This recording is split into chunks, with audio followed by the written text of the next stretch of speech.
Hey, howdy, hey. We're going to be doing some more animation tonight. We're moving on to the next part of the project, and that is going to be drawing some of the creatures you're going to be encountering. We're also going to do some touch-ups to the original animation we've been doing for the last couple of streams.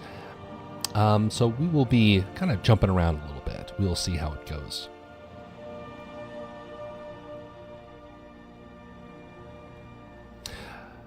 All right, it seems to all be working. Be sure to holler if something is amiss.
Right now I'm trying to get some concept art of what this creature will look like.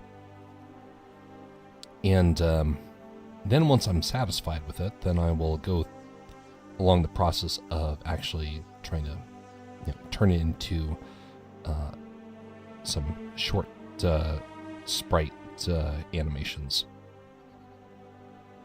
It won't take nearly as much as the main character, thankfully.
Okay.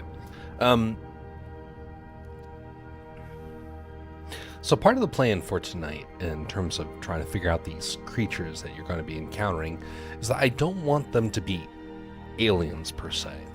I want them to be kind of like mutated, trained insects. Anyway, the idea behind that is that in this fictitious world,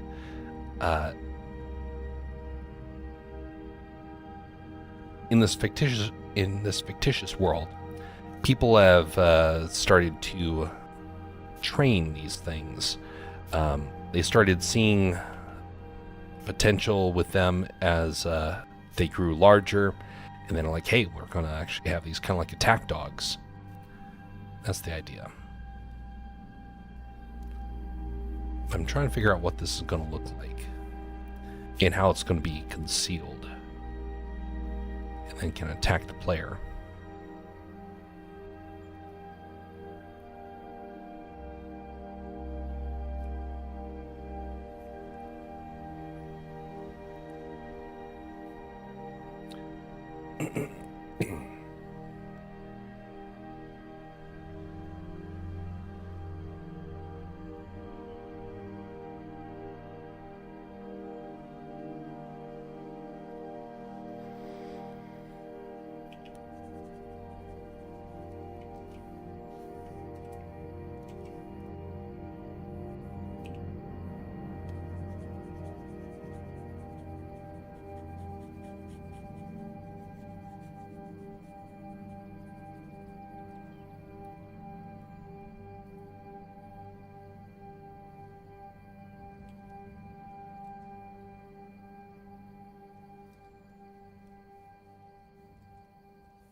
got something interesting to kind of bring up.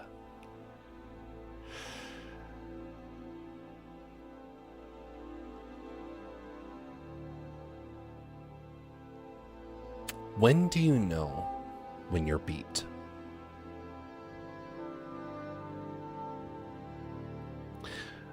This is a very uncomfortable question that a lot of people do not ask. Because to admit defeat is incredibly humiliating. It's also to make terrible things a reality. The things that maybe once would have not been so terrifying suddenly become, well, it becomes the unchecked in your world. Now, what are some examples of this? An example of admitting surrender would be to look out at the coming storm and realize that there is no ability to weatherproof your house.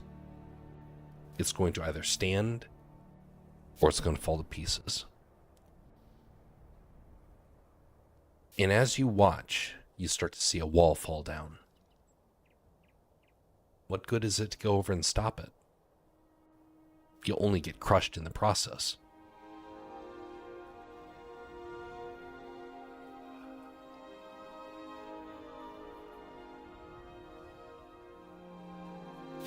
That being said, there are some people who admit defeat when they shouldn't. That same storm comes to another man's house, but rather than take out a wall, he sees it taking off shingles.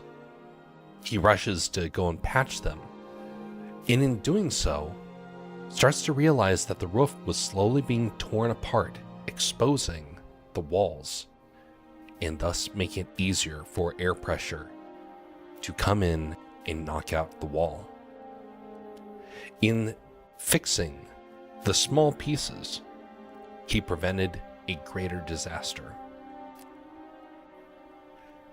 So, thus raises the question: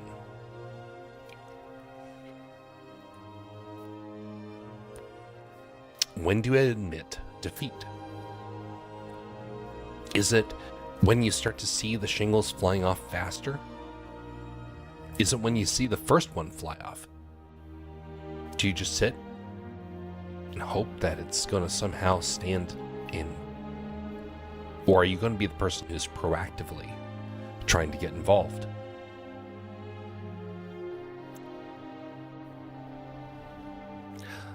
I ask this because there are many people who have surrendered to the realization that the future is going to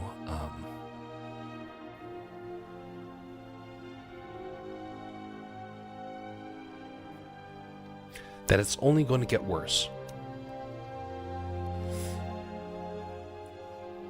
There are people who surrender and say, well, what's the point in striving? What's the point in fighting? If the end is going to come, well then, might as well just enjoy what you can. That's a very dangerous mindset to get into.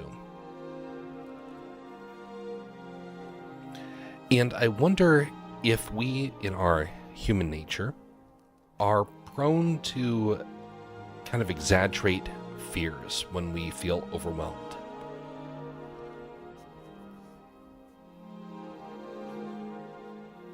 And in doing so, we create the very monster that we feared.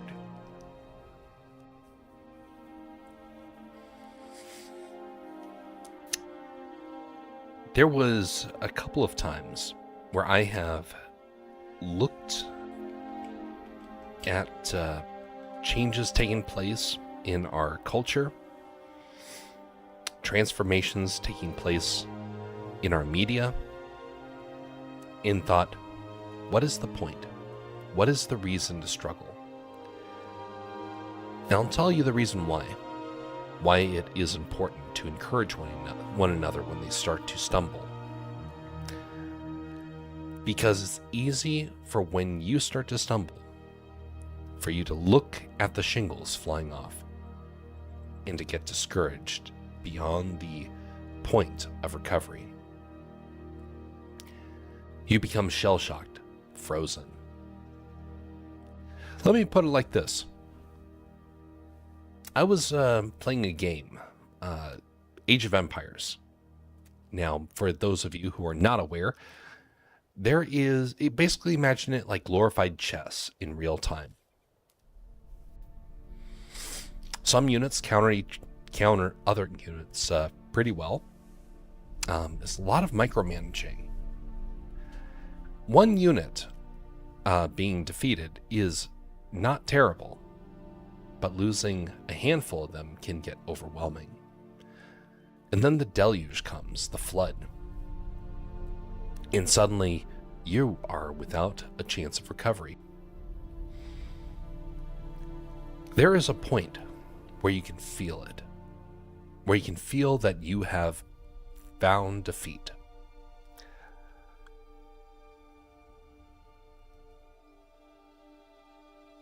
You look up at your score, and your score plunges. Your population plunges.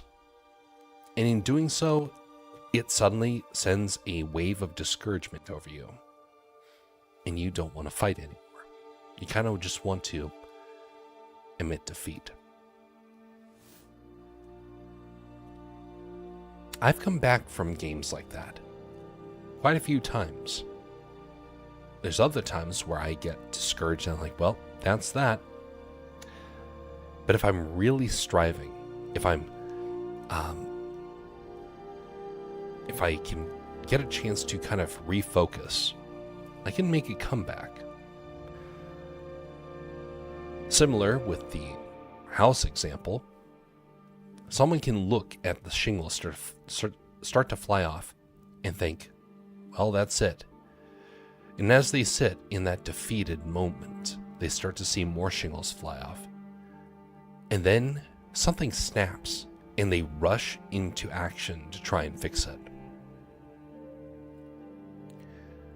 So what sort of person are you? What sort of person am I? If we see things start to fall apart,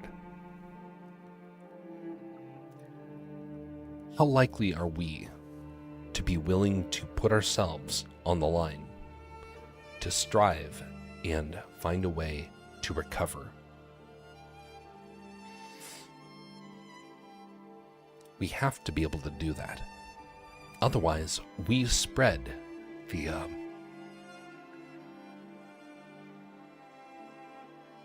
we start to spread that defeated mindset. See, we have to struggle because we don't know if we are going to be victorious or going to fail. We don't know, and thus we shouldn't give up. What's more, in seeing you struggle and fight for the ability to recover, you may inspire someone else to do the same.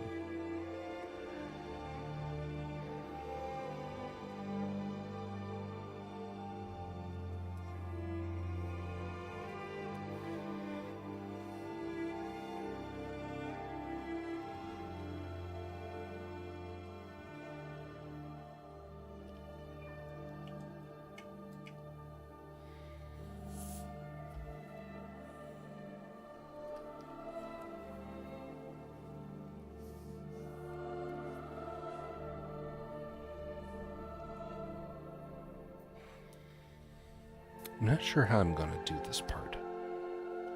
I like this one right here, where it's actually like legitimately hiding. It's hard to see.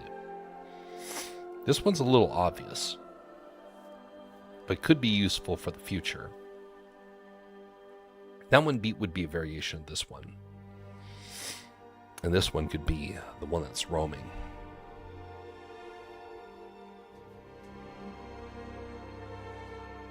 Let's get a couple more iterations and see where this goes.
So here's the a little bit more of that kind of illustration I was given earlier.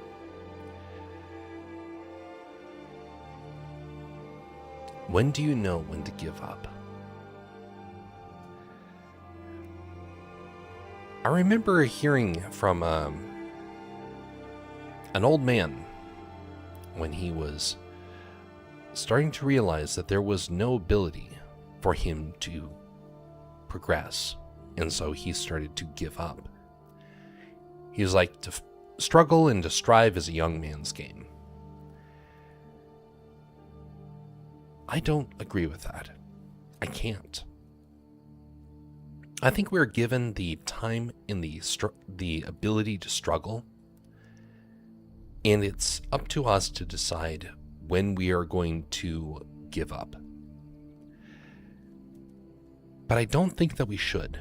I think we should resist it as much as we can. The reason being is that, well, there are plenty of people in this world that are willing to just do the bare minimum. They want to find success, but not that badly. They want to just get whatever they can while the getting is good. And in doing so, they get really easily discouraged. A righteous man has the ability to get up after he stumbles. And I remember reading about that in the scriptures and thinking, that's very interesting. Why wouldn't other people be willing to get up? And then I started to observe what other people would do when they would get discouraged and they would start to give up.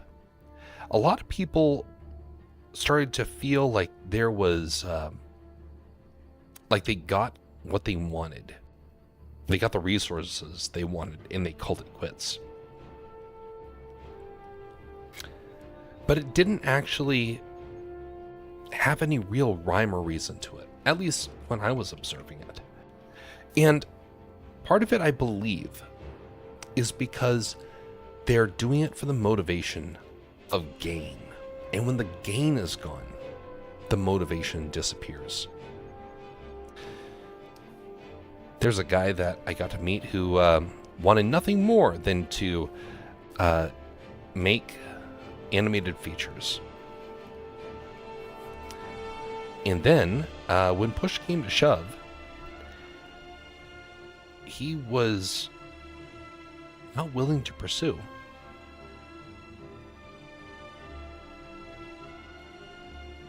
And thus, he just gave up. It's like, well, that was fun, and he would just move on.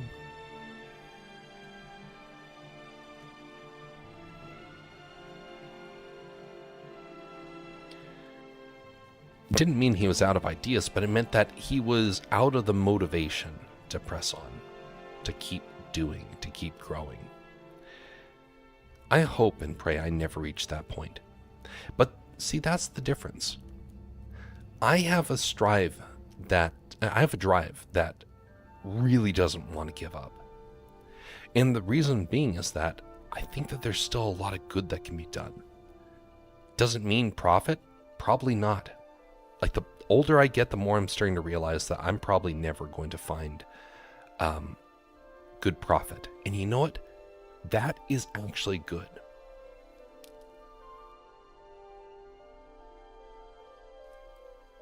It's actually good to not be obsessed with the desire for wealth. Sorry, just a second. Bad cough.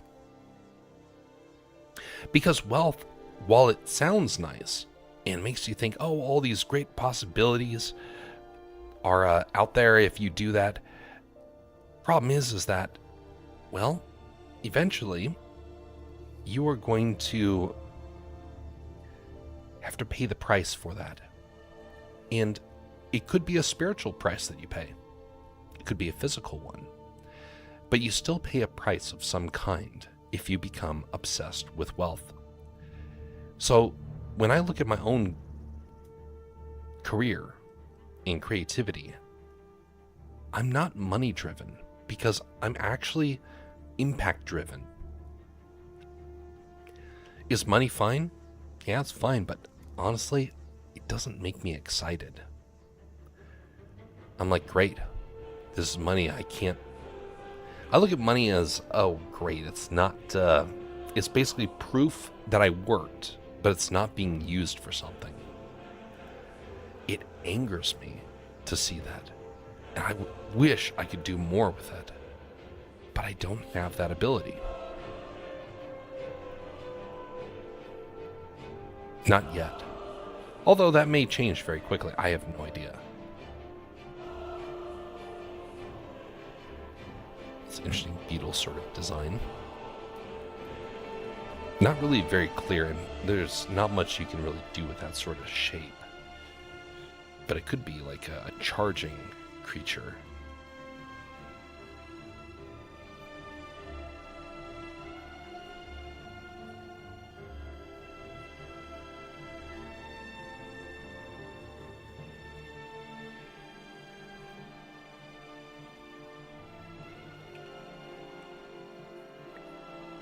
Gotta also stylize these a little bit. It's like the base of the insect still is there, but it's been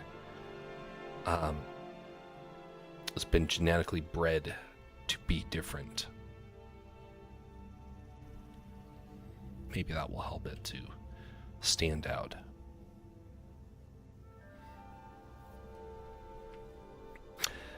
But anyway, we have the ability to make some sort of impact in this life. And what sort of impact are we going to focus on? What sort of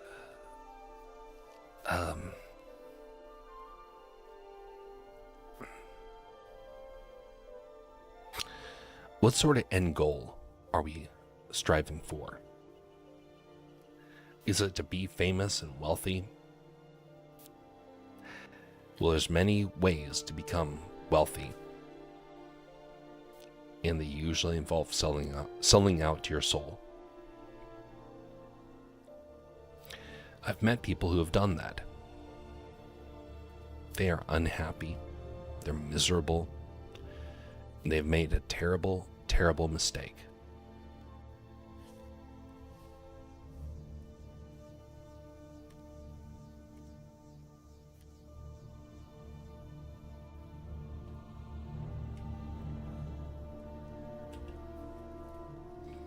So don't desire wealth.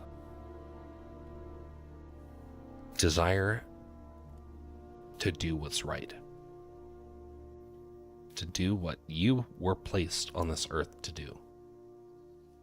By the way, is not to escape this earth like our scientists think. Our goal is not to escape. Our goal is to embrace what we've been given. And we've been given life on this earth for a short time.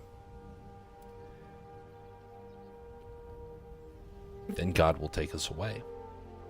And we will have an eternity of peace, rest, and true prosperity. When Trump comes out and says, we're going to be prosperous again, I don't believe him. Because I don't think we were ever truly a prosperous people in the way that he thinks that we were. Sure, can you make wealth? Yes. But what made America different isn't the fact that we could make wealth. It was the fact that we had godly men and women creating a nation of people that were honoring God. That is the reason why we were a prosperous nation. The moment we got rid of that, everything fell apart. And I think there's a couple of reasons as to why all that happened. I don't think there's one in particular reason as to how it transpired. But I think that it was an alliance of evil desires all coming together. And unfortunately now, everybody is going to suffer because we're not learning the lesson that God wants us to learn. Which, it's not that I know for certain what I believe God wants us to learn. I'm not a prophet. But I am somebody who understands that he did give us guidance as to how to find out. It's called reading the scriptures. I was reading 2 Timothy recently, and I was quite baffled to realize that there's a moment where Paul starts to address the end times. I have heard it before, and for whatever reason, I could not find it again. And I think part of it was that I think some Bibles tried to change the translation, and so it was hard to be able to find. Yeah, it was a very obvious thing. Once I came across it again, I was like, how did I lose this passage? Because I would cite it and I couldn't figure out where it was. And so people say, where does it say that in the Bible? And it was like it just vanished. I don't know why that happens, but you know what? Sometimes things like that are meant to be, because the mystery is something that God wants to happen, especially if a people is about ready to experience judgment. In 2 Peter chapter 3, it mentions about what the end times are going to be like. And when you read it, it's like you're looking in a mirror. It looks exactly like what our world has become. And that's what's so disturbing about it. It's like it was verbatim what has transpired in the last couple of decades or the last century. Very blatant.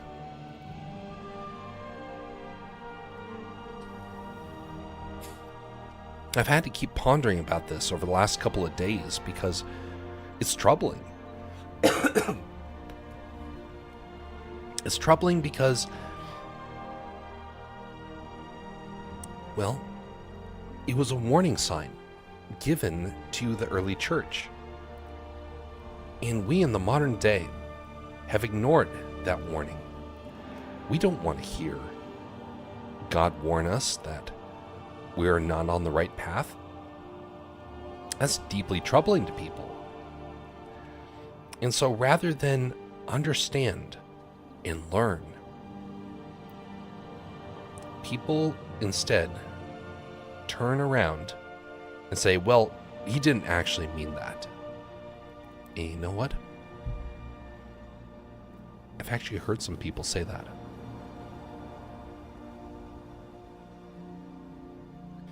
People that look at a scripture passage and say, obviously, Paul was off his rocker about this one. Doesn't make sense. Obviously, it's impossible to follow through with that. The worst thing we can do is to assume that the Bible is somehow mistaken.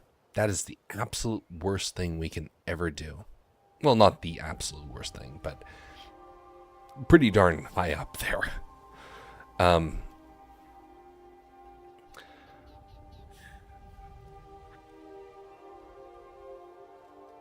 But because of that, I'm a little wary now. I'm now trying to figure out why this has been so secretive.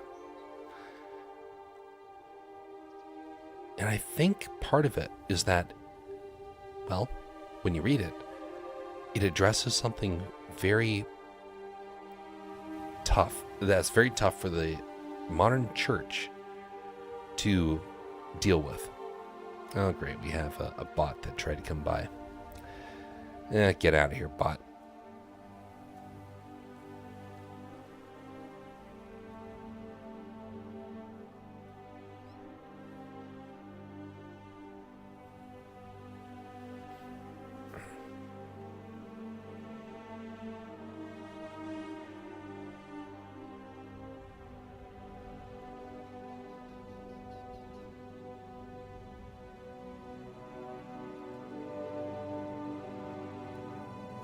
So I think that the main reason why this stuff has probably happened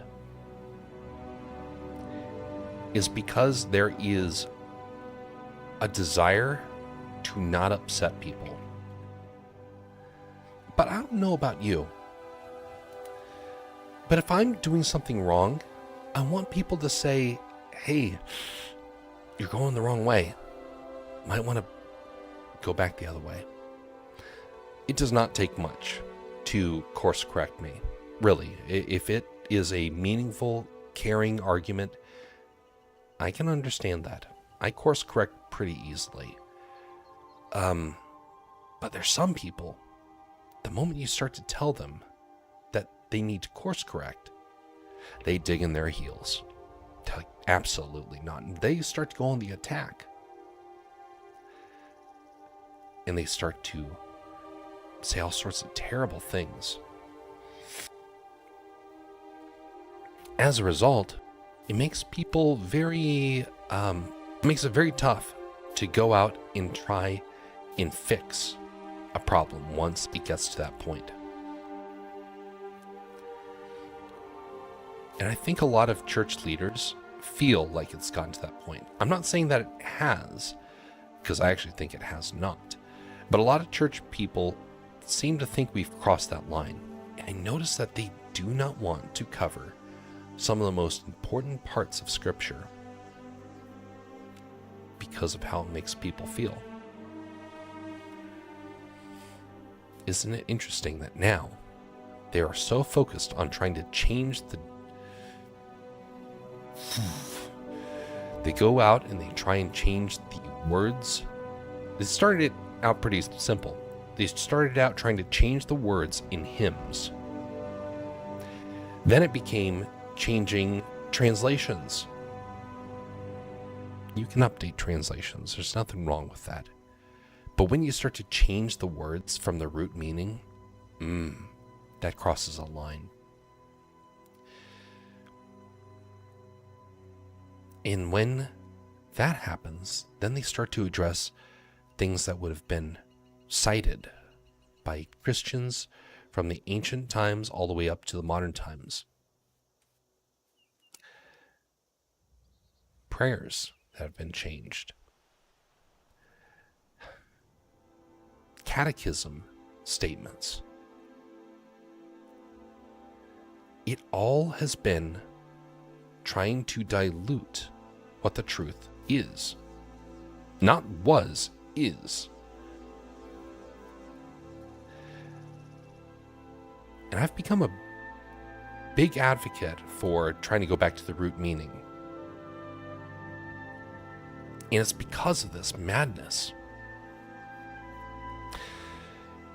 You know, there's one area in the passage, though, that actually kind of got to me.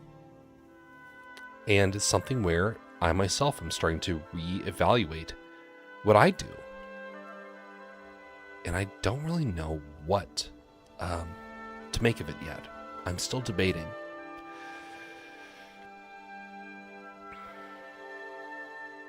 Let me, I know I don't think anybody's watching right now, but I still want to take a moment to read this because this is actually so very, very important.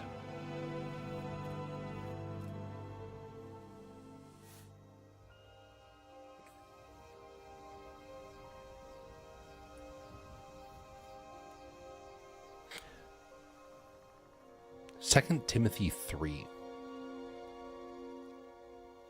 But mark this, there will be terrible days, the terrible times in the last days. People will be lovers of themselves, lovers of money, boastful, proud, abusive, disobedient to their parents, ungrateful, unholy, without love, unforgiving, slanderous, without self-control, brutal, not lovers of good, treacherous, rash, conceited, lovers of pleasure rather than lovers of God. Having a form of godliness, but denying its power, have nothing to do with such people.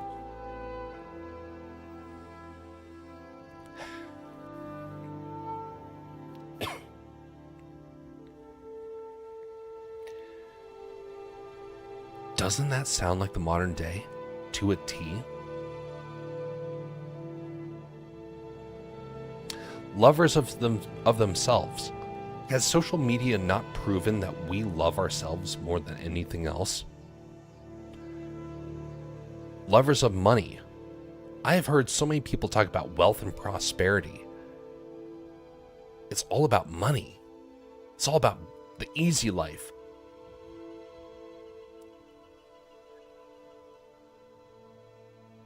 Boastful. Do I need to prove that one? Proud. We have pride movements. Now, it's not exactly how the wording is here, but it is kind of interesting that it mentions stuff like that. And right now, the movement that latched onto that word is in debaucherous sin. Interesting. Abusive. I've seen that firsthand. I had a neighbor back in Ohio that was abusive to his family. Eventually, the cops showed up because it got so bad. Disobedient to their parents. Man, is that a pattern for this last couple of generations. Ungrateful. man, are there many people who are ungrateful. Even myself, this is one that actually kind of got to me, because there's times where I have been ungrateful. Unholy. You know, I think most of us in this modern day can say that we've been in that somewhere. Without love, man. That one, while it doesn't necessarily apply to me, I know so many people that is like a huge issue. But again, this is all from Timothy 3. 2 Timothy 3. How have we not discussed this regularly in church nowadays? This is like, this solves all of the problems just because it addresses them. But yet, I have yet to hear somebody teach on this. Oh, sure, you can find them online, but you can't hear it in person. It's baffling to me. Unforgiving. Man, there is so many people in this world that the moment that they feel slighted, they get vengeful to a degree that is hard to fathom. Slanderous. Do we not live in one of the most slanderous ages? I heard so-and-so did such and such. Oh, I hope they get canceled. By the way, this happened to me. Someone was slanderous and was attempting to try and get me fired. Without self-control. How many commercials tell us basically to not have any self-control? By the way, I realized I should probably bring this up over here, because, you know, I'm reading off this list, and so might as well put it out there.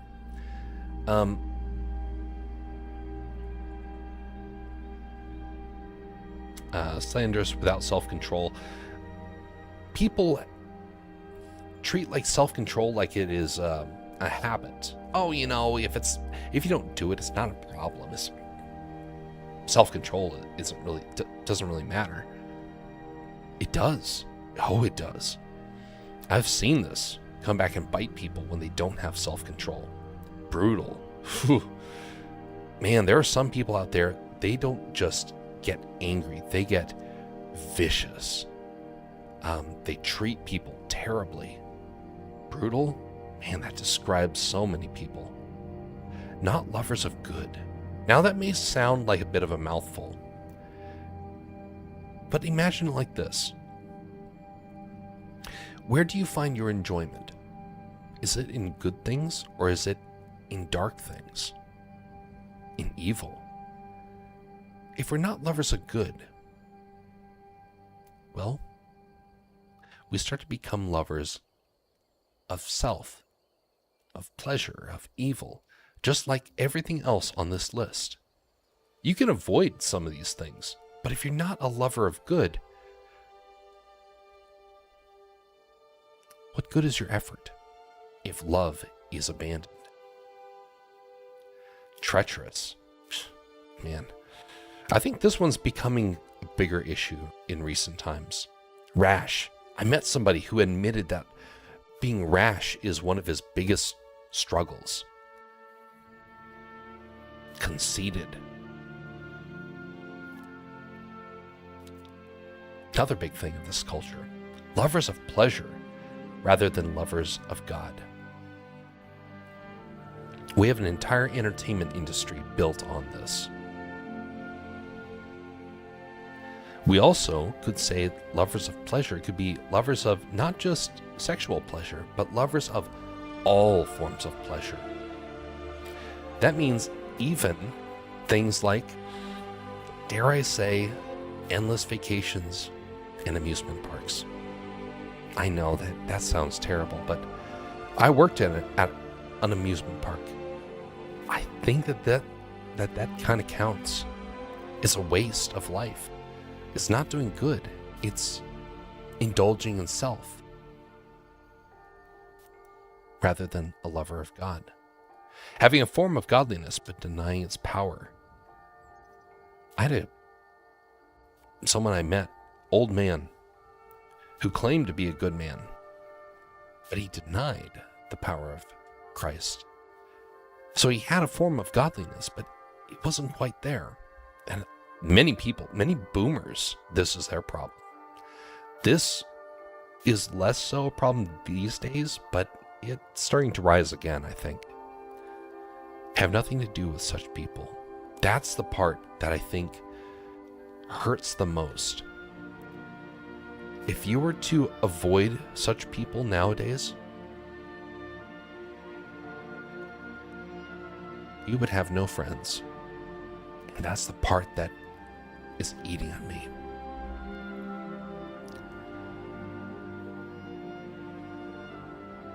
I think this is more of a warning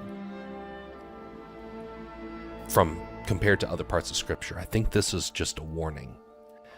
But that list, man, is, again, it's like looking into a mirror for our culture. Huge warning sign. And then I look back here. Would we say that we're in terrible days?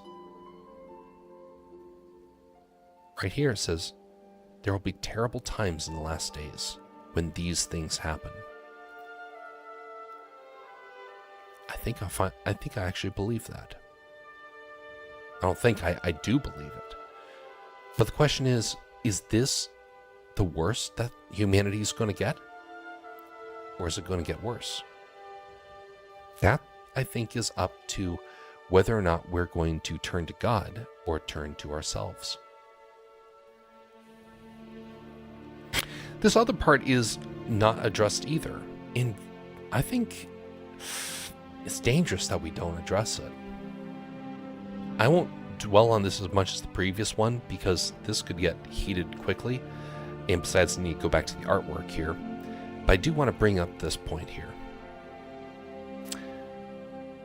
They are the kind who worm their way into homes and gain control over gullible women, who are loaded down with sins and are swayed by all kinds of evil desires. Always learning, but never able to come to a knowledge of the truth. Just as Jannes and Jambres opposed Moses, so also these teachers oppose the truth. They are men of depraved minds, who, as far as the faith is concerned, are rejected. But they will not get very far, because, as in the case of those men, their folly will be clear to everyone.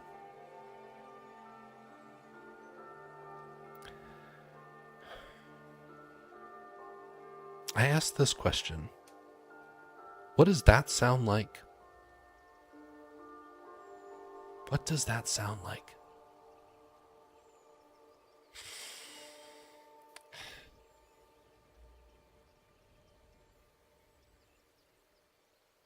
I won't go into what that sounds like because we are streaming on platforms right now where that can get nuked. But I think I know what that means.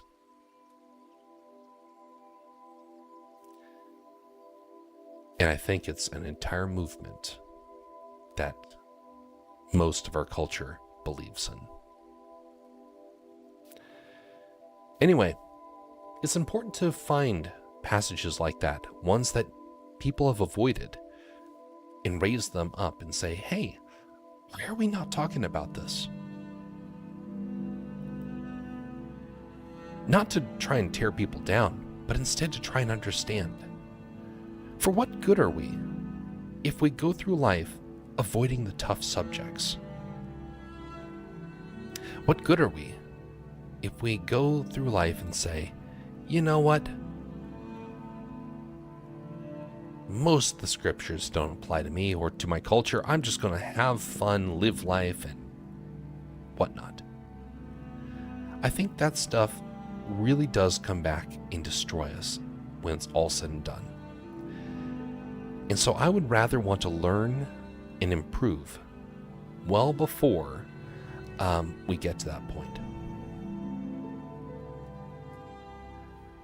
I would like to see some teachers start to bring up those passages,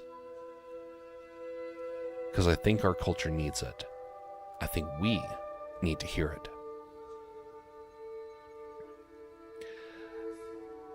Now, when I brought it up, like I mentioned at the start of the story, I brought this up years ago and I couldn't find the passage that I had read. This was back before the internet became like super easy to search for passages. But even so, I tried finding it again and I couldn't. It's like it was concealed. Like these search engines refused to show it. Well, now you can find it. But for years, I couldn't locate it. And I searched regularly because I was trying to figure out if I had forgotten what I had read. But now that I've found it again, I'm trying to memorize it. So that way I don't forget it again. Now I have it recorded. So that way I definitely will not forget it.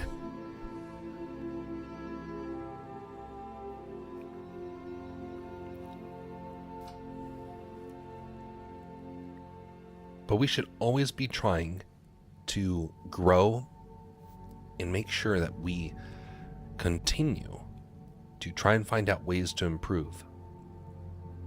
Otherwise, I think terrible things will happen.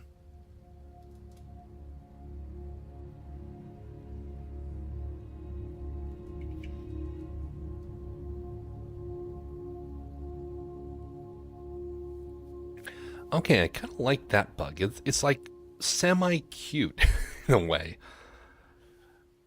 Like that one's just hideous. That is much more doable. This one I think is a good one. I'm not a fan of this one. I like this. I'm not a fan of this one as much. And this one's just weird looking. So I think this is going to be our bug. And we're going to have 4 frames for this animation. So I'm going to take this one and bring it on over here.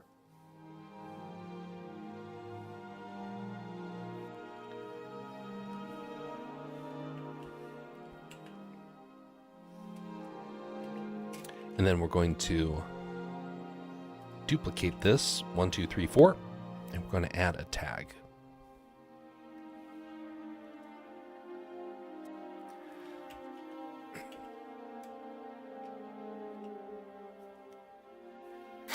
It's going to be down because this one's actually going to move.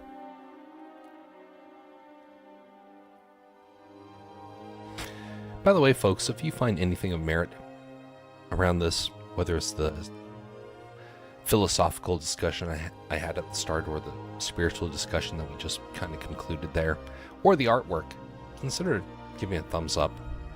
If you don't agree with it and disliked it, feel free to say that. I may not agree with you, but I appreciate the time that you gave. And that way I still know that you're flesh and blood rather than a bot.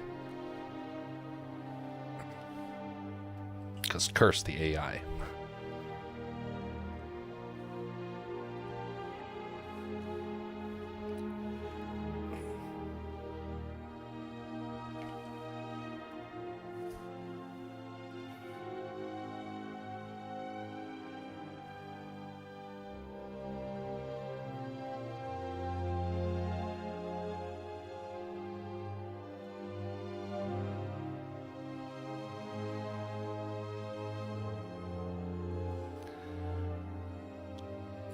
You know, there's another passage that I need to look at again. Because it's a passage that I think addresses the AI. I've been kind of wanting to go back and see it again. Hey, greetings there, Nonsensical. How you doing? Enjoy your streams when I can catch them. Yeah, indeed, I have a really odd stream schedule, I know. But thanks for coming by all the same.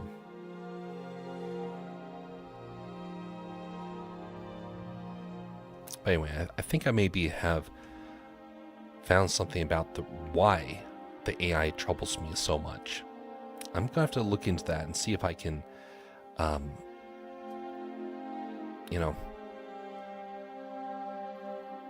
find like a logical reason as to why it's so concerning to me. Because I think it's about time that I get like a really hardcore, both philosophical and religious reason as to why I'm against it.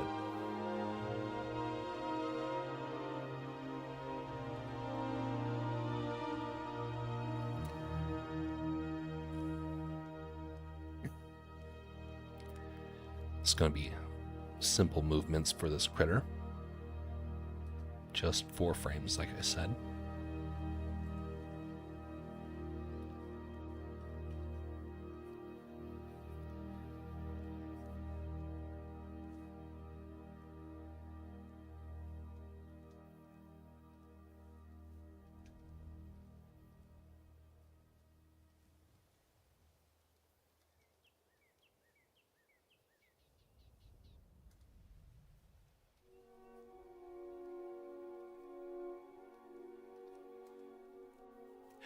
Well, I finished up the code for a big challenge with the game.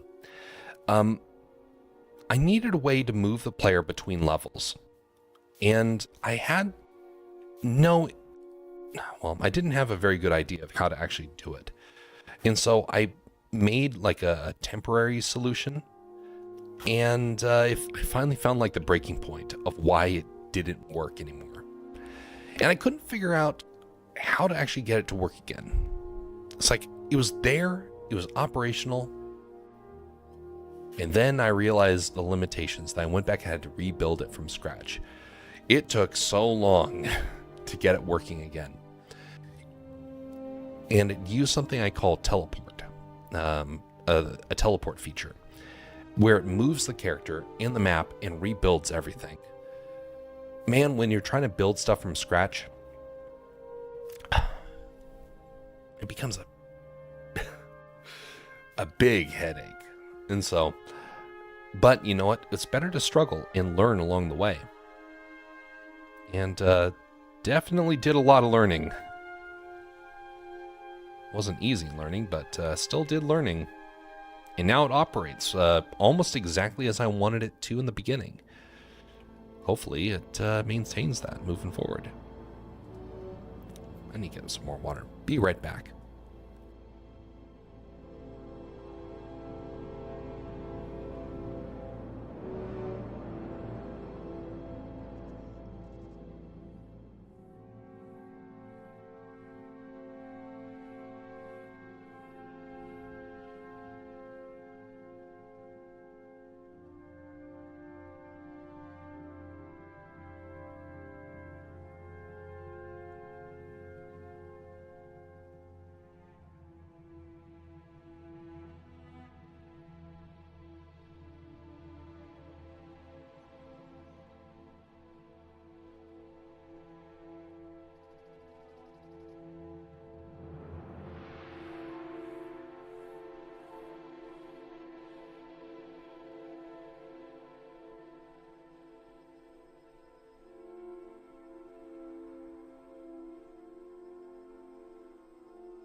Well, again, the mic got cut out there. That's kind of strange. This is the second time today that's done that.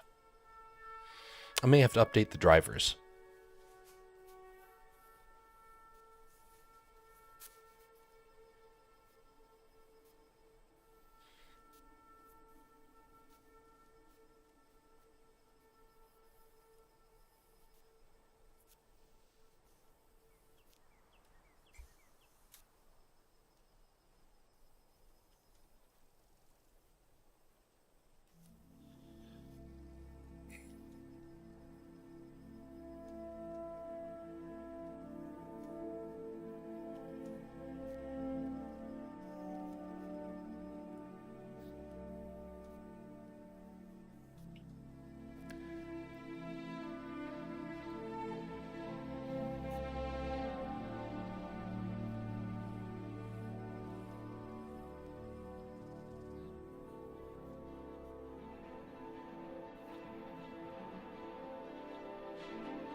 Hey, there we go. Bug can walk. Super sophisticated. I want to have its pinchers move up and down too. So let's grab that. What is the tool that I need? It's the polygon tool. Lasso. Shortcut Q. Okay, here we go.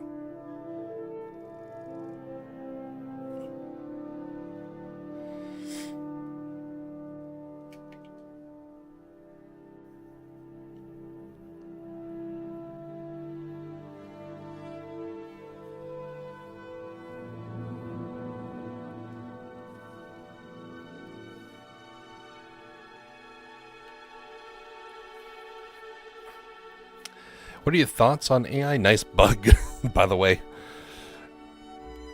Yeah, some people try and beat the bugs out of their game. I'm trying to put bugs into the game.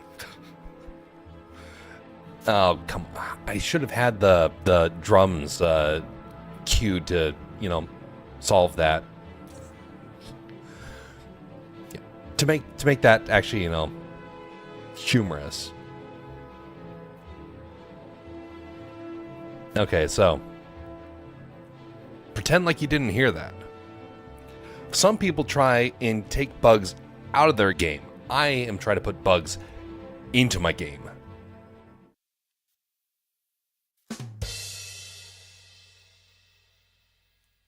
There we go. The timing is terrible. This is what happens when you make your own system to try and play sound effects. Pff, terrible. Here's the thing that concerns me about AI, and why I personally will never go down that path. It's an assault against creativity and autonomy. It puts up rails that prevents people from having innovation and creativity in the way that they once did. It starts to replace your thoughts with the approved thoughts of the company or organization or government that wants to rule over you. That's why I'm against it. It's an assault on liberty, an assault on values. It replaces the desire for being productive with the desire to be served. It takes away the need for personal connections with real people, either as an employer to an employee to a friend to a family.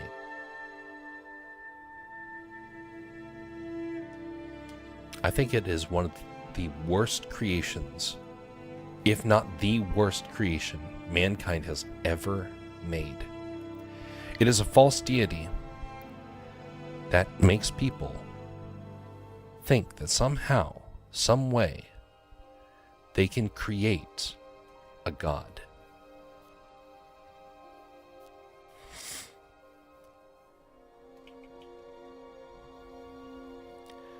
I think it will end terribly for companies. I think it will end terribly for our culture. I would rather see people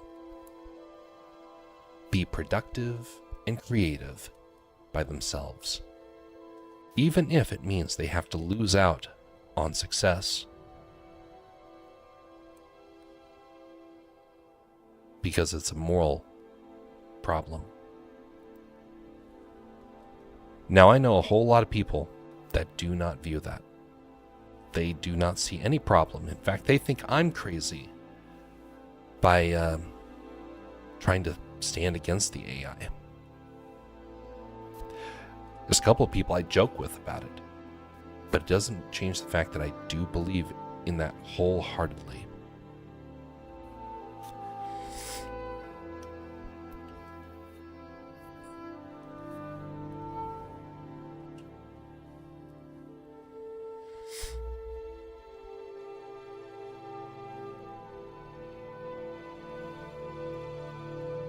I can't make people avoid using the AI.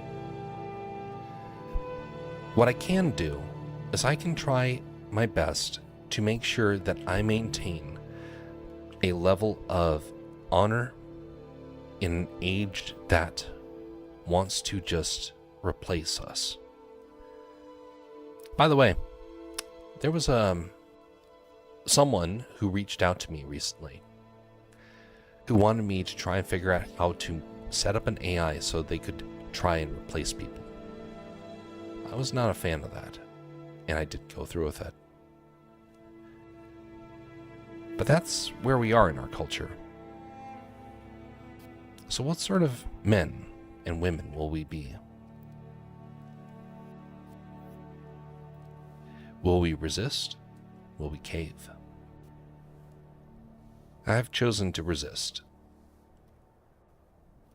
But a lot of people have chosen to cave. I can't force people to view it my way. But one day, there will be clarity, which was the best path. And we will have to come together when the damage is done and evaluate who made the best decision. I'm very reluctant to try and be at the forefront of this innovation because of who it harms. But if that doesn't happen, well, then other people will have the grounds to say that they told me so. I don't think that's going to happen, but it could.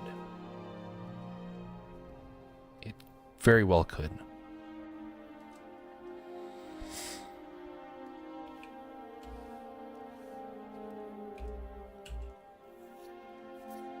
Are you a user of AI nonsensical?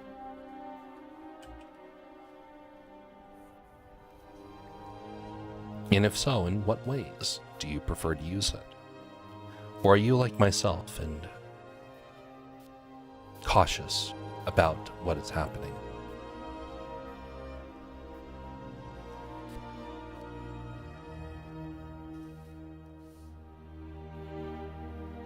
We're not doing idle animations, by the way. It's going to be just one step too far for this.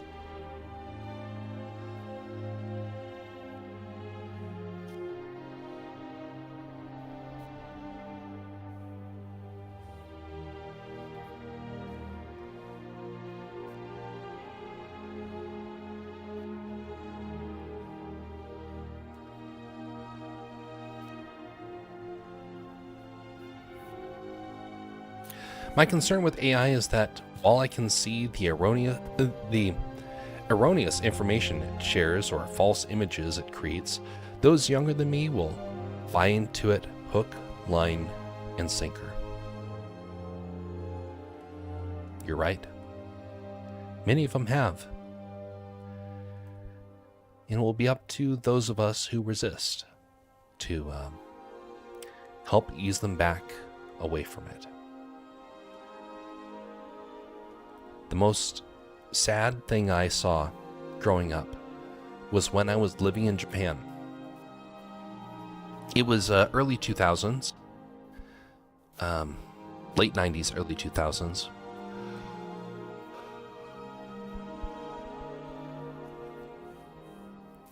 And I saw in the newspaper, I did not read Japanese, by the way, we got a military newspaper. And there was a warning that mentioned about a man that was found in a diaper, no food, and he starved to death in front of his Nintendo 64. And he perished. And the report was that he became so enamored with the prototype AI with an AI sort of game. I don't remember the name of it. It was like a keep your pet alive sort of thing. And I remember seeing that thinking, that guy basically became so obsessed with this fake creature on his game system that he lost the ability to see what was right and wrong, including just caring for his own body. And then I saw what people did when ChatGPT came along, and I noticed a similar pattern. It'll take a while to get people to kind of ease out of it. In the meantime, we have to kind of help people that start to become obsessed with it, so it doesn't get to that point.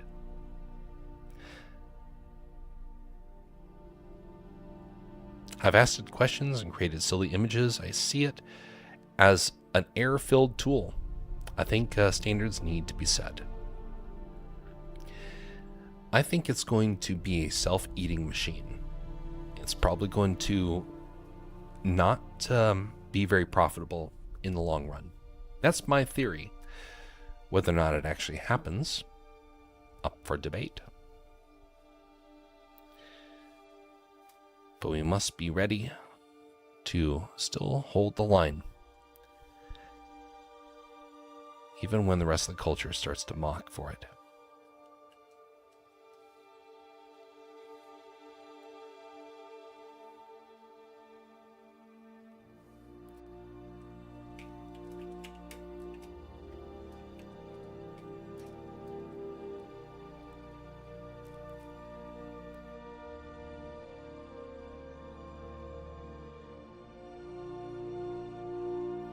That was a bad sneeze. Hopefully the mic actually, didn't pick that up. I tried muting it, but...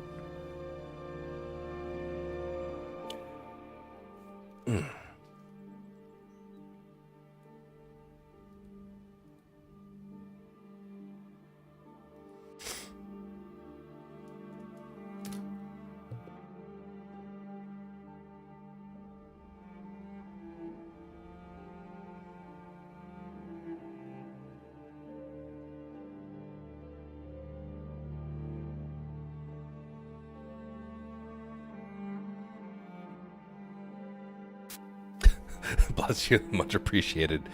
Oh, golly. I just got off of a horrible illness this last week, and I did not sneeze a lot during it, and so it's kind of weird to suddenly have powerful sneezes that are like messing up with the throat. Man, that was a painful illness. No idea what it was, but it just like everything from the throat and destroyed it. Good night, sir. Indeed. Same to you.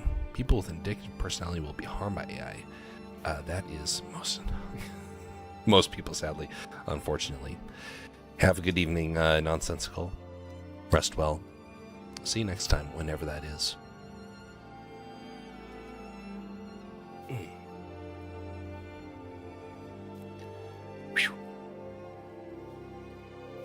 Alright, now I've got to reverse where this bug is walking.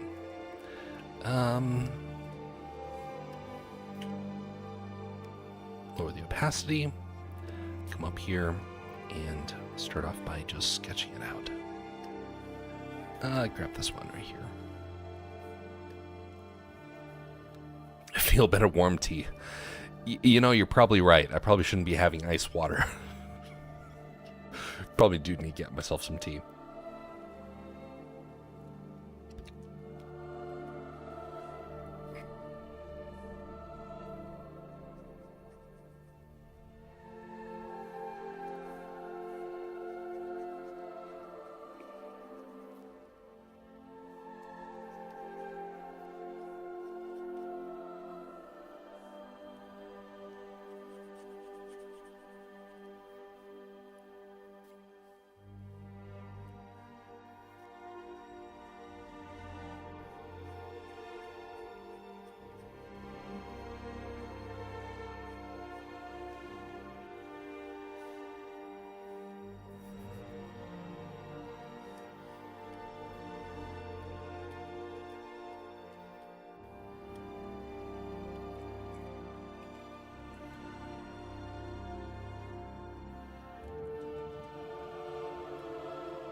Greetings there, Runner Bean.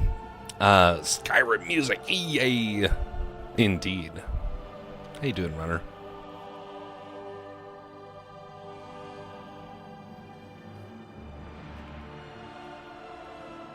It's one of the few types of music that you won't get dinged for, thankfully. I can't stand a lot of the music services out there, and so when I come across something, it's pleasant music, it's like, hey, that's great. We'll just use that for streams.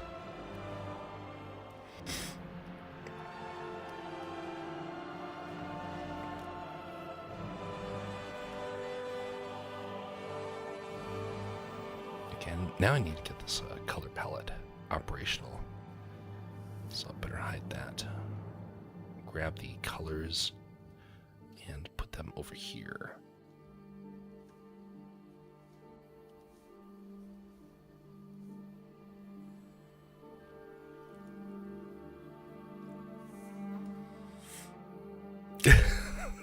I just hopped off of Skyrim to sketch, and it's like I never left my alchemy lab. It's kind of weird. I've never played Skyrim before.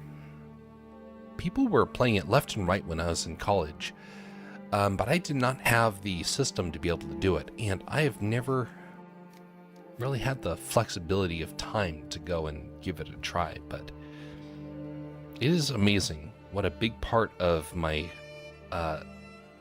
life it's been, just by the memes that came out, or the funny videos, or friends talking about it, or the music. A game that I've never played, and yet I feel so very acquainted with it. Kind of funny how that happens.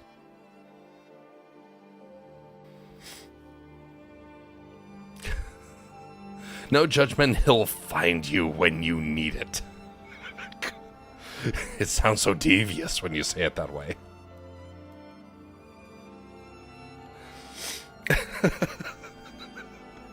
Indeed.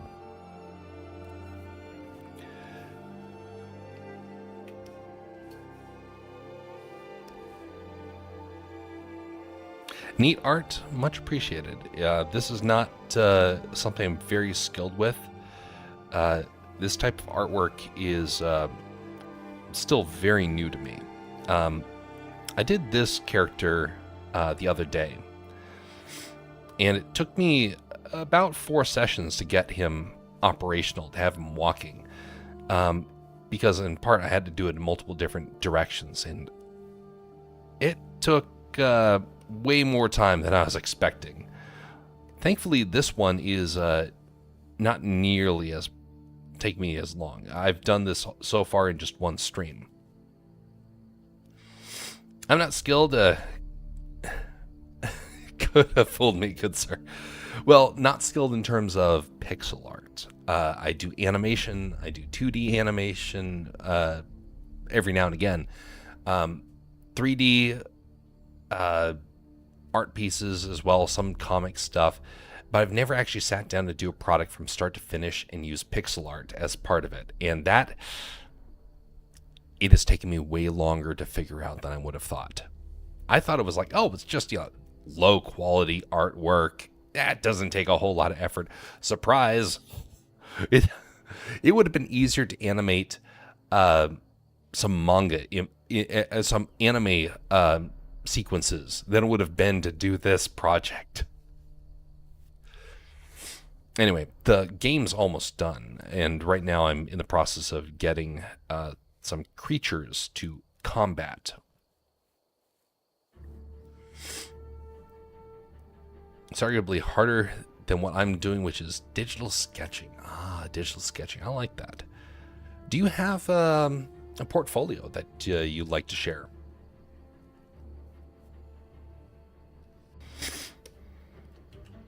I keep forgetting to ask that of people, and people always do that for me when I raid and whatnot. And so I forget to kind of ask about that. Comes from getting too focused on discussion points and whatnot.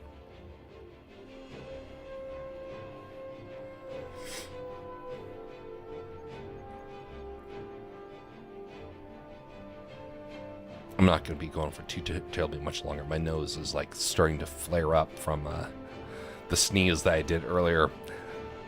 I thought I was completely over my illness, but apparently there's still some of it that's holding on.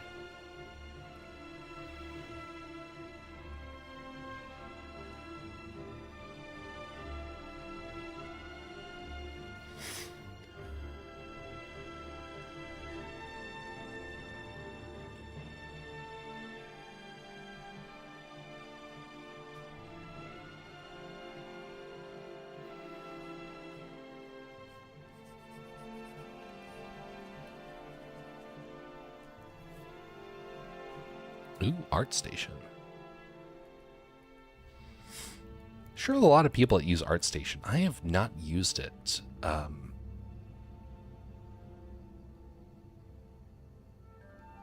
Ooh. That's some pretty fancy stuff there. Good lighting on that.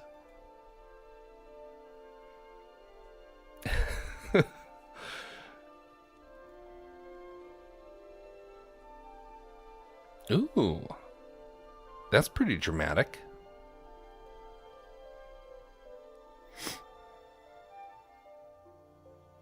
I don't like those pieces anymore. Hey, they're still decent. Because you know what? It shows you where you started. That's actually really good quality there. So yeah, there's still some good stuff here. The thing is that you have it, and then you get a chance to kind of see where you progressed. So never get rid of them. Ah, I like that lighting. That's a good one.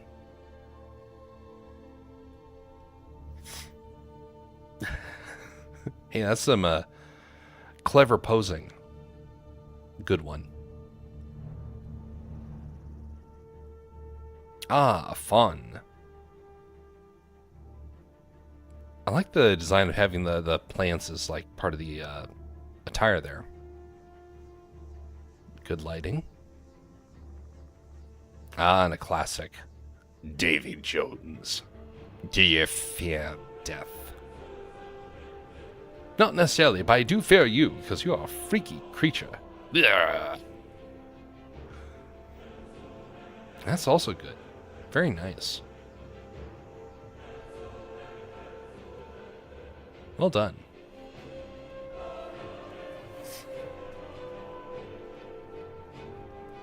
I just finished looking at the high quality hair that you're doing. I look back and I see this hideous looking bug. Oh, golly. I look forward to getting away from the pixel art here for the next project.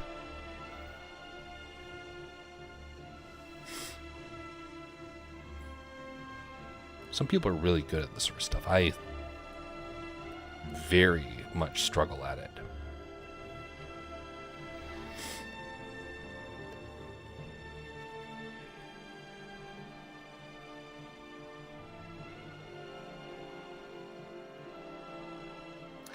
Do I have a portfolio? I do. It's not quite the same.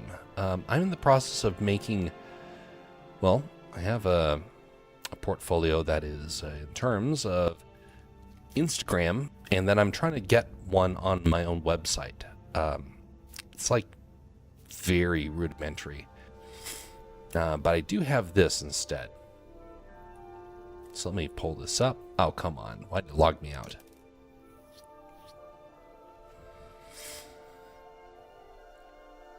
Not now. Okay, blah, blah, blah, blah, blah, blah, blah, blah. There we go.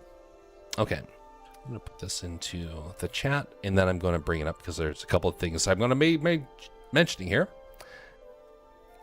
Much appreciated for the follow there. I got to get the audio fixed on that. I keep saying that over and over again. But this is my portfolio. I chose Instagram because most of the people I knew were on it.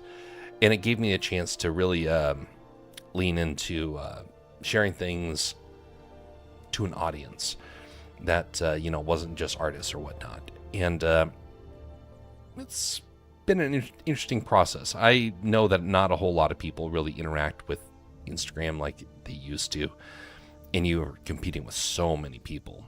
But I try and do a little bit of everything.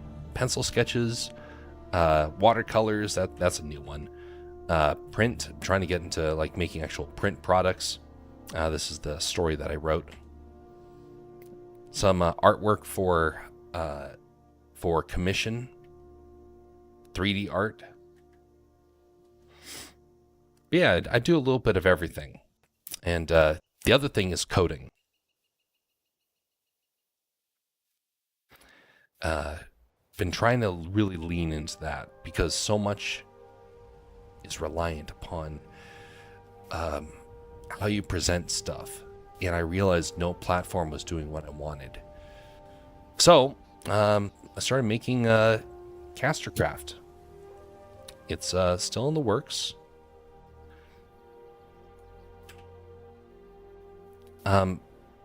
But it is something where I get a chance to use it as an actual like place to showcase and highlight, and soon being able to share it as links to people and say, oh, you want to see what is going on with the current book that I'm writing?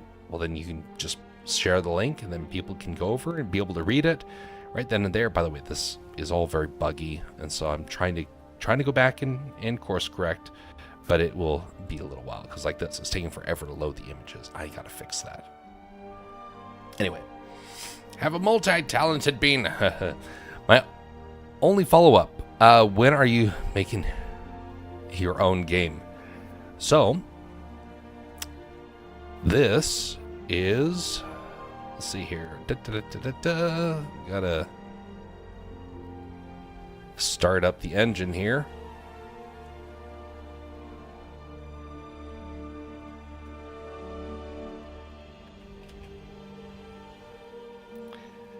This is the game, or at least this is the bare bones of the game. It is a old-fashioned Game Boy design. It's got creatures that you're battling. You have things you can find. You have attacks. You have a little searchlight, so you don't have to deal with the monsters. And so I'm in the process of trying to update what the creatures look like. This character is going to be this guy right here. Currently have a very bad music track in the background as well for it as well, but I got some basic controls. It took me 3 months to make this. Better get more battery before that guy gets me. Very rough creature like mechanics as well, but got a couple of jokes for people as well, but very simple. And the goal is to make the game about 10 minutes in length, and then if people want to see more of it, then they have the ability to hopefully look forward to a sequel of it. You're in the process. I always support indie devs. Good for you. Much appreciated. This is something I've never done before. I've never coded a game before, and I did not want to just use like a standard game engine. No, I had to take the hard route. I had to make the game engine from scratch in JavaScript. Was it a good idea? Debatable. But you know what? I learned, and hopefully you'll be able to play it over here on the Castercraft website for free. Because, no reason to try and monetize something that is a gimmick. Because this game, it's going nowhere. I know that much. And so the goal is try and just make sure people enjoy it. Then figure out what to do next. Also, besides the fact that I made it in JavaScript, which is, again, not the best way to go about doing that.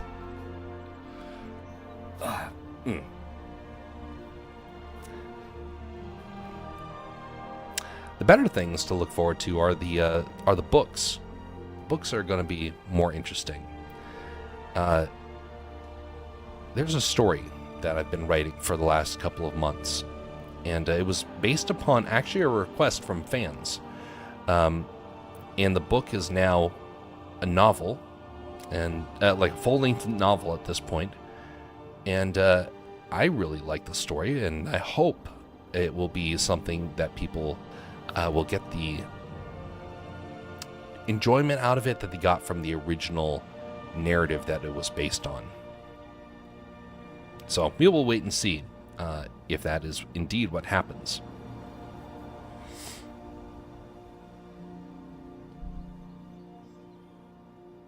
Hey, greetings, Sir Cryptic. Well, well, well, if it isn't an epic adventure of making game art in Aseprite. I mean, that's one way to put it. I don't necessarily think it's too terribly epic. I mean, not yet. Maybe one day, when I can actually, turn this, get enough of this stuff out there so, it's of interest. Right now we just got bare basics, and hopefully one day those bare basics will become something cool and exciting. There is a story to this game, but I'm hesitant to give the full story in this first iteration because I don't know if the game doesn't do well. I want to still hold on to the story and use it for something else. Maybe I just need to put it in there, just kind of give it a shot, see what happens. Anyway, how you doing tonight, Cryptic?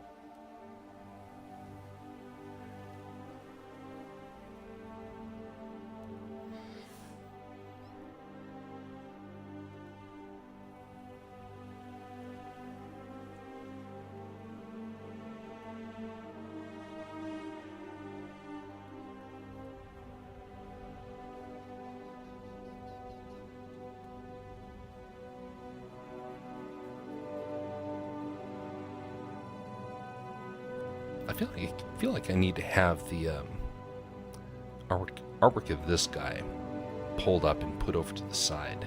So I'm actually going to increase the canvas size for a moment. 80 pixels.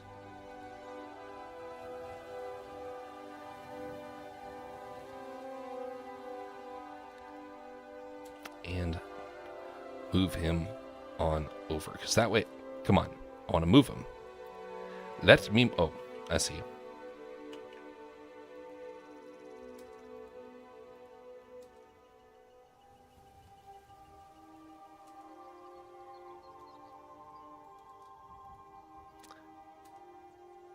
Come on, move. Wrong character. Okay, fine, we'll hide him.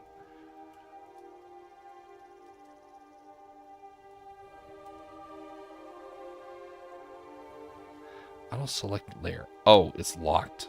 Oh, that explains so much. Wow, that was a noob move. Doing pretty good. Got the night off from work, so I'm in Blender sculpting. Hey, nice. Hopefully you have some good success with that.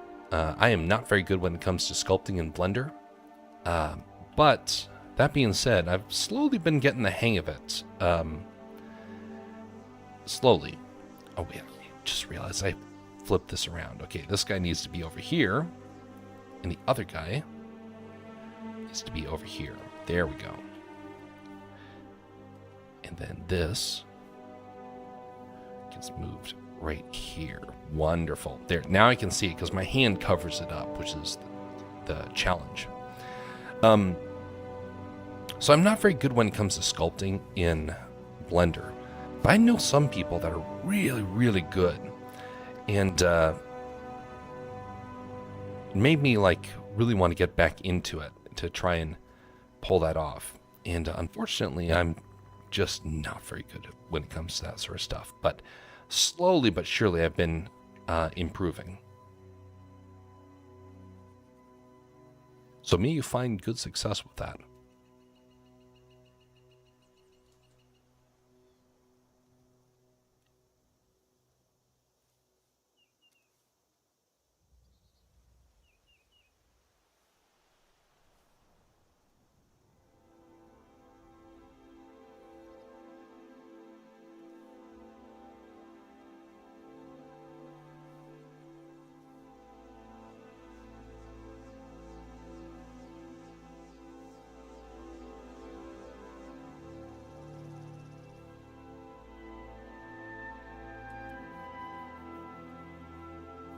I know a streamer who's making a steampunk animation. He's doing it in Blender. Super cool stuff. Would you happen to know what his name is? Would it happen to be Pantheon? Pantheon 3D. Kind of think that I've not seen Pantheon online for a long time. I wonder how he's doing.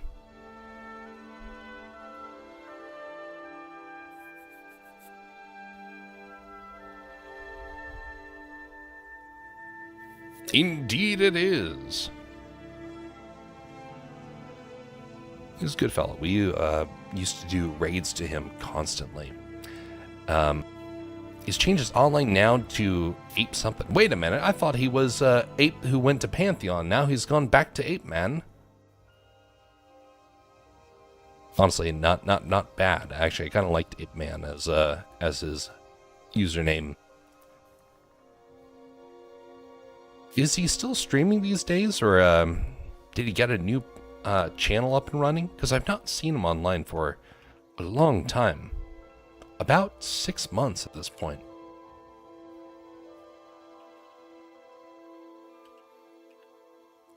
That's one of the problems of online, is that people can disappear and you're like, I wonder whatever happened to them. I haven't seen him streaming either.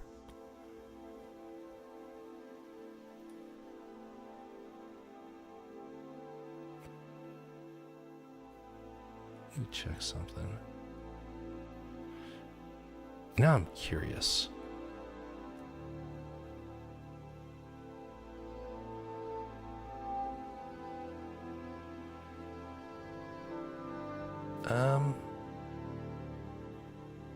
See him in Discord calls, so he's still around.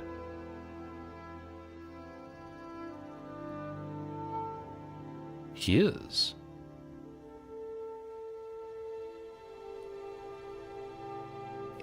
In AFK.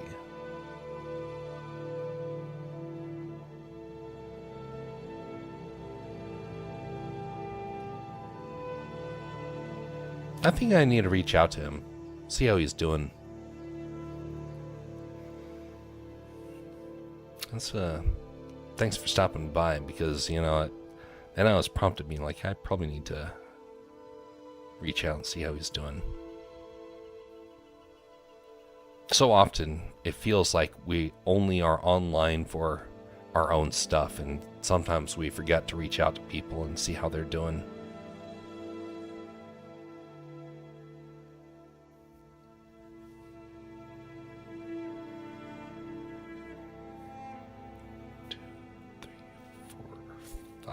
Okay, yeah.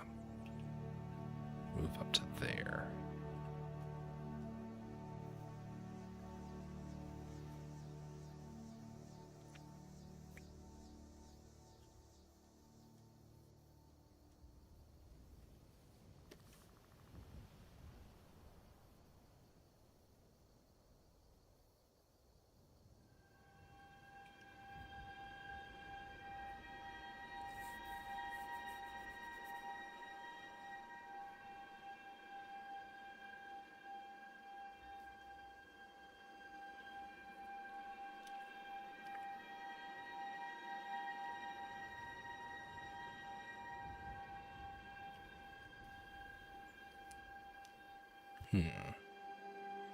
Well, it's looking a lot more accurate by having this side-by-side comparison.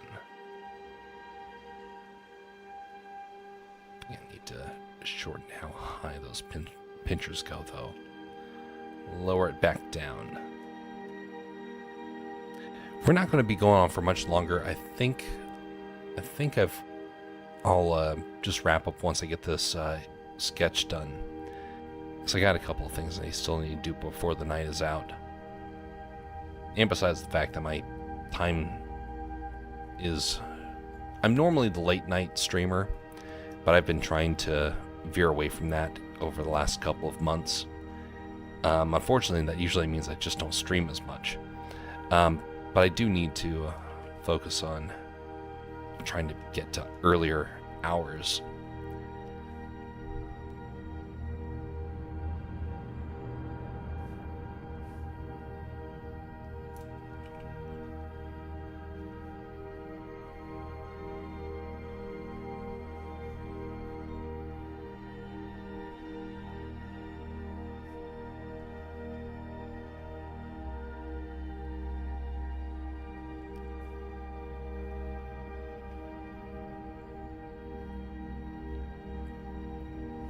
It's not bad. It's not a great bug monster creature, but it's not terrible. Oh, wait a minute. Let's grab this one down here instead. Grab that and move that up one. There we go. That's a little bit better. What else needs to happen to him? Raise up the abdomen a little bit by adding to growing the shadow. Oh, and the highlight along the leg armor piece. Okay, we're gonna call it there. I am finally over my illness, but I need to also not push myself for too terribly long. So I'm going to call it there. Thanks, folks, for coming by, and thanks for the follows and whatnot. If you're on a platform where you can like and comment, liking's very helpful. Disliking is also helpful. It means that you're flesh and blood. Commenting, while it can be nice, I know it takes extra time, so no need to stress about that. But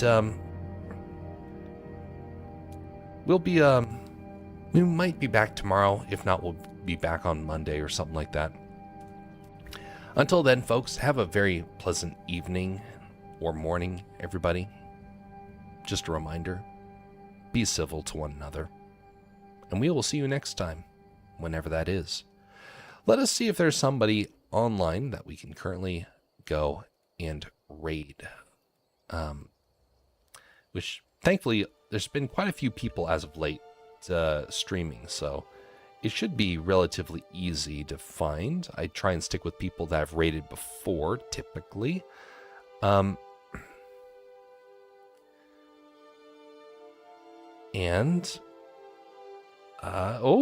Looks like we have a guy that we've not gone to for a long time. And he's not actually doing artwork. Okay, that's understandable. Okay, well, let's go over here. Okay, he's doing artwork. Let us try something different here.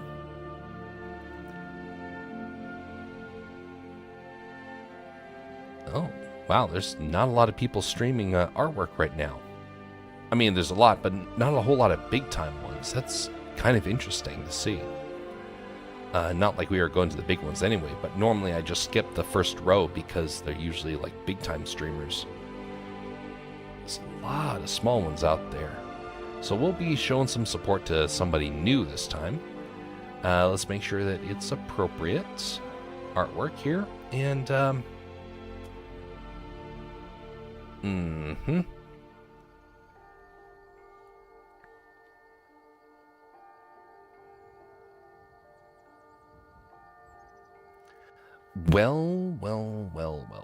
Well.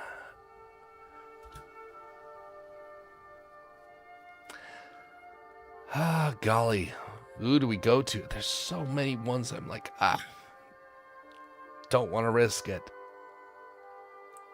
Oh, come on, folks. Let's do some honorable stuff here. Oh, this one's interesting. Oh, no.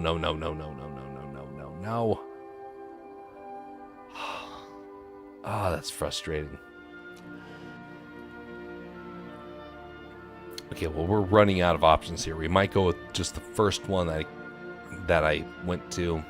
I was just giving another shot, just in case.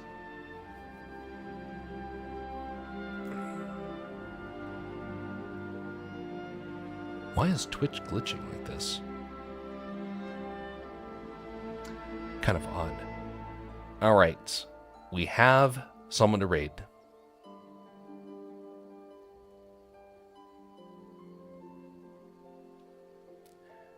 Okay, setting that up.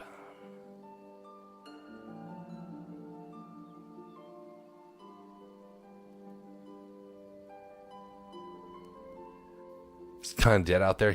Yeah, it kind of is. All right, this is a brand new one. I have no idea how it's going to go. Let me just make sure that they're speaking English.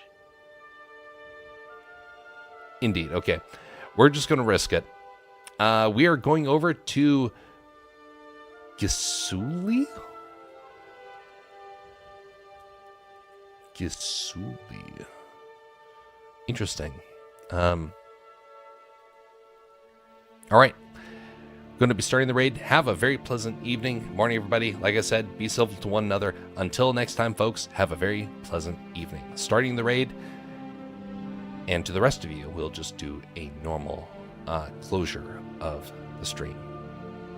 Till next time, everyone.